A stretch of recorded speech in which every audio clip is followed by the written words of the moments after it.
Talking about the CDS, ladies and gentlemen, in his latest statement, the Chief of Defence Staff, General Anil Chauhan, has cleared the air. He hit out at Pakistan, saying he will not tolerate nuclear blackmail. CDS Chauhan made it clear that it was Pakistan which asked for de-escalation. Listen in. Operation which they thought they'll continue for 48 hours folded up in about 8 hours. And on 10th, when they picked up the telephone and said they wanted to talk, they must have assumed that if they continued this mode, they're likely to lose much more. So hence they picked up the telephone.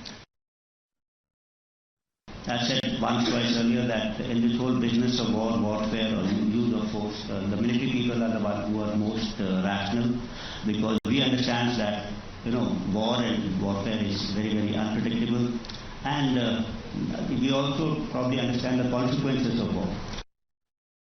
In Operation Sindoor also, war and politics was happening as a parallel kind of phenomenon, and it was being exercised also through communication, which I mentioned initially, both direct and indirect communication. And we hit only terror targets, military establishments, and our review of the strikes, and we have ensured that there are no collateral damage to civilians.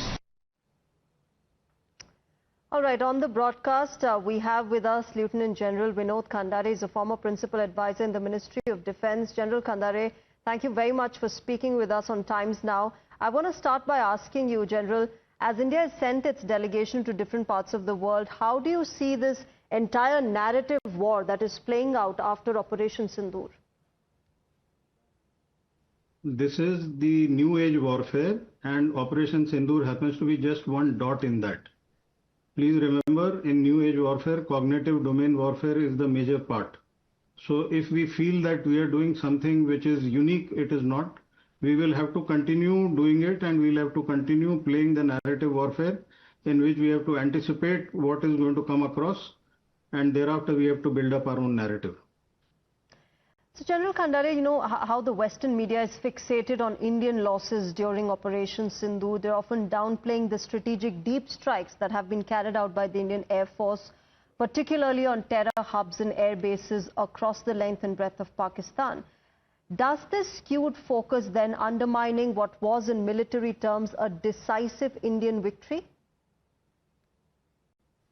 There are many stakeholders in this kind of narrative warfare. Please remember, these are not only two armies, air forces or navies which are fighting. There is an economic power which is fighting. There is a narrative which is being built by those countries which are providing the military hardware to the countries which are in a fight. If anything is shown as down, damaged, destroyed, their stock, the prices go up or down.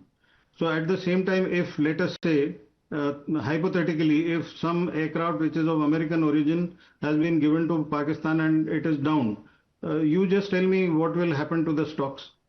Same thing is with the Chinese aviation industry. So we have to be careful to say that the notion of victory should not be based on these factors, but a holistic view has to be taken. And that is where the intelligentsia of our country has to play a positive role to say that this is not only General Chauhan or the armed forces fighting this war, it is a whole of nation, whole of society, whole of government approach that has to be adopted. All right, Lieutenant General Vinod Khandare, thanks very much for speaking with us on Times Now and sharing your perspective, helping us understand the wider perspective that goes on as far as the narrative war is concerned.